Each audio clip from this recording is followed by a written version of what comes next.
வாழ்க வளமுடன். வணக்கம். எல்லாரும் எப்படி இருக்கீங்க? ரொம்ப நாள் ஆச்சு வாய்ஸ் ஓவர் கொடுத்து. ஸோ அதனால இந்த வீடியோ கொஞ்சம் வாய்ஸ் ஓவர் கொடுக்கலான்னு ட்ரை பண்ணேன். இந்த வீடியோ வந்து ஒரு உல்ஃப் டூத் பெண்டன்ட். ஆக்சுவலி நம்ம வந்து பொண்ணுங்களுக்கு நிறையா இயரிங்ஸ் பெண்டன்ட் அதெல்லாம் நம்ம பார்த்துருக்கோம் நம்ம சேனலில். அதே மாதிரி ஹோம் டெக்கர்ஸ் நிறையா பார்த்துருக்கோம். அதாவது கீ ஹோல்டர் ஆகட்டும், இல்லை வந்து ஒரு ரெசின் ட்ரே ஆகட்டும், அதெல்லாம் நிறையா பார்த்துருக்கோம். ஸோ அதனால் இந்த வாட்டி கொஞ்சம் வித்தியாசமாக ட்ரை பண்ணலாமேன்னு பசங்களுக்காக ஒரு பெண்டன்ட் பண்ணுறது எப்படி அப்படின்றது தான் இந்த வீடியோ.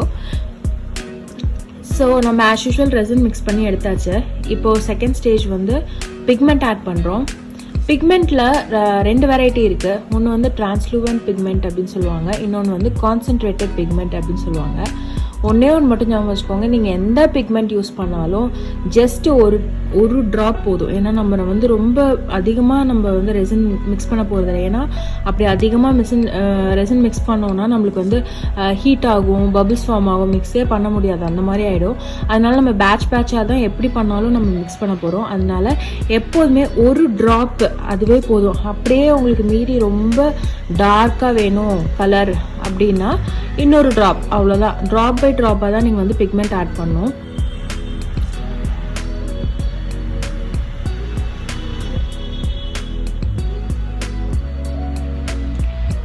இந்த பெண்டன்ட் வந்து எனக்கு எல்லாமே ஃபேவரட் தான்.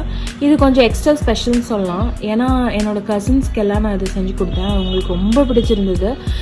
எனக்கு ரொம்ப பிடிச்ச விஷயம் என்னென்னா அந்த க்ளோ இன் டார்க் கலர் தான் எனக்கு ரொம்ப பிடிச்சிருந்தது. ஏன்னா அது ஒரு அக்வா ப்ளூ, ஒரு ஓஷன் கலர், ரொம்ப அழகாக இருந்தது அந்த பெண்டன்ட்டு. அதை வந்து நம்ம சன்லைட்டில் வச்சுட்டு திருப்பி நம்ம ரொம்ப டார்க்கான ஏரியாவில் நைட்டு வரைக்கும் வெயிட் பண்ணோம், அப்போல்லாம் அவசியம் இல்லை.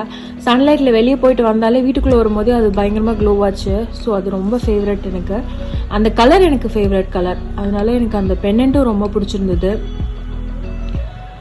இப்போ என்னென்னா எப்போதுமே இந்த மோல்டு, இந்த மாதிரி 3D மோல்டு இருக்கு இல்லையா, அந்த மோல்டில் நீங்கள் ரெசின் ஆட் பண்ணும் போது ஒரு ட்ரை ப்ராடக்டை ஃபஸ்ட்டு ஆட் பண்ணவே கூடாது. ட்ரை ப்ராடக்ட்னா இப்போ நான் பக்கத்தில் சாண்ட் வச்சுருக்கேன் இல்லையா, அந்த மாதிரி ப்ராடக்ட்டை நீங்கள் ரெசினில் ஆட் பண்ணக்கூடாது. ஏன் அப்படின்னா 3D மோல்டில் ஃபுல்லி கவர் இருக்கும், மேலே மட்டும்தான் ஓப்பனில் இருக்கும்.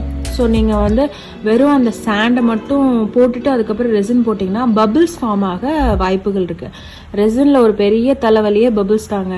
அது இல்லாமல் நீங்கள் ரெசின் ஆர்ட் நீங்கள் பண்ணிட்டீங்கன்னா அதுதான் பர்ஃபெக்ட் ஆர்ட்னு சொல்லலாம். இப்போ ஃபாரின்லலாம் என்ன பண்ணுவாங்கன்னா அதுக்காக ப்ரெஷர் பம்ப், வேக்யூம் பம்பெல்லாம் யூஸ் பண்ணுவாங்க. ஸோ நம்ம அந்தளவுக்கு போக தேவையில்லை. நம்மளால் முடிஞ்ச சின்ன சின்ன ட்ரிக்ஸை பண்ணி அந்த பபிள்ஸ் இல்லாமல் பார்த்துக்க வேண்டியதான். இது என்னோடய ஃபேவரட் பார்ட். இதுதான் இந்த க்ளோ இன் டார்க் பவுடர், அதை நான் ஆட் பண்ணிகிட்ருக்கேன். ஸோ என்னென்னா ஃபஸ்ட் லேயர் வந்து நான் ரெசின் ஊற்றிட்டேன், அதுக்கப்புறம் சாண்ட், அப்புறம் பவுடர். இந்த ப்ரொசீஜரை வந்து அந்த ஃபுல்லாக அந்த மோல்ட் ஃபுல்லாக ஃபில் ஆகிற வரைக்கும் நான் ரிப்பீட் பண்ணிகிட்டே இருப்பேன். ரீசன் என்னென்னா நம்ம வந்து வெறும் பவுடர் மட்டும் மிக்ஸ் பண்ணுறோன்னு வச்சுக்கோங்க, அது வந்து தனியாக தெரியும், கீழே மட்டும் க்ளோ ஆகும், மேலெல்லாம் ப்ளைனாக இருக்கும். ஸோ அது வந்து அந்தளவுக்கு எஃபெக்டிவாக இருக்காது. ஸோ அதனால நம்ம இப்படி கொஞ்சம் கொஞ்சமாக ஆட் பண்ணும் போது நம்மளுக்கு வந்து அந்த பெண்டன்ட் ஃபுல்லாகவே வந்து நம்மளுக்கு க்ளோ ஆகிற மாதிரி ஒரு இல்யூஷன் காமிக்கும். அதுக்காக தான் இப்படி லேயர் பை லேயர். ரெசினில் இன்னொரு விஷயம் என்னென்னா பொறுமை ரொம்ப அவசியங்க. நீங்கள் வந்து ஐயோ என்னடா இவ்வளோ நேரம் மிக்ஸ் பண்ணணும், கடன் மிக்ஸ் பண்ணிங்கன்னா பபிள்ஸ் நிறைய ஃபார்ம் ஆகும், உங்களோட ஒர்க் பீஸ் வந்து பர்ஃபெக்டாக வராது. ஸோ அதனால் ரெசின் ஆர்ட் நீங்கள் பண்ணணும் முடிவு பண்ணிட்டீங்கன்னா ஃபஸ்ட்டு பொறுமை. நீங்கள் மெடிடேஷன் பண்ணிவிட்டு கூட ஆரம்பிக்கலாம், அந்த மாதிரி தான் ரெசின் ஆர்ட் பண்ணணும்.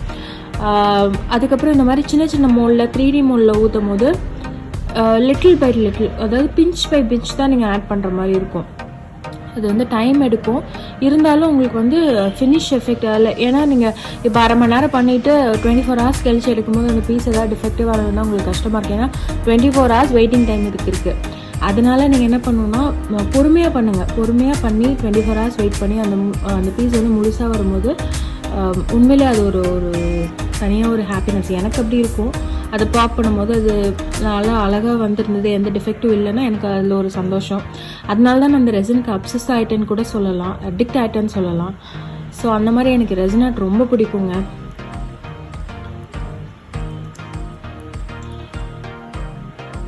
அவ்வளோதான், எடுத்தாச்சு. இப்போ பாருங்கள், ஈவன் நான் பிட் பை பிட் ஆட் பண்ணாலுமே அந்த இடத்துல சின்ன சின்ன ஆட் பபிள்ஸ் இருக்குது. அதை நான் சாண்ட் பண்ணிவிடுவேன். சாண்ட் பண்ணிவிட்டு இப்போ வந்து நான் அது வெயிலில் வச்சுட்ருக்கேன். வெயிலில் வச்சு உள்ளே கொண்டு போகும்போதே பாருங்கள் அது க்ளோவாக ஸ்டார்ட் ஆகிடும். இதனால தான் இந்த பவுடர் சாண்ட் இதெல்லாம் மிக்ஸ் பண்ணி போடுறது. பவுடர் மட்டும் போட்டிங்கன்னா இந்த எஃபெக்ட் கிடைக்காது. இப்போ வந்து நான் ரொம்பலாம் வந்து டார்க்லலாம் வைக்கல, சும்மா லைட்டாக ரூம்குள்ளே கொண்டு வந்திருக்கேன், அவ்வளோதான். அதுக்கே இவ்வளோ க்ளோ ஆகுது. இதான் ஃபினிஷ்டு ப்ராடக்ட்டு. லெதர் கார்டோடு கொடுத்துருக்கேன். பசங்களுக்கு கண்டிப்பாக பிடிக்கும்னு நினைக்கிறேன். பொண்ணுங்க பிடிச்சாலும் போட்டுக்கலாம், ஒன்றும் தப்பில்லை. வீடியோ பிடிச்சிருந்தா மறக்காமல் லைக் பண்ணுங்கள், ஷேர் பண்ணுங்கள், சப்ஸ்கிரைப் பண்ணுங்கள். தேங்க்ஸ் ஃபார் வாட்சிங்.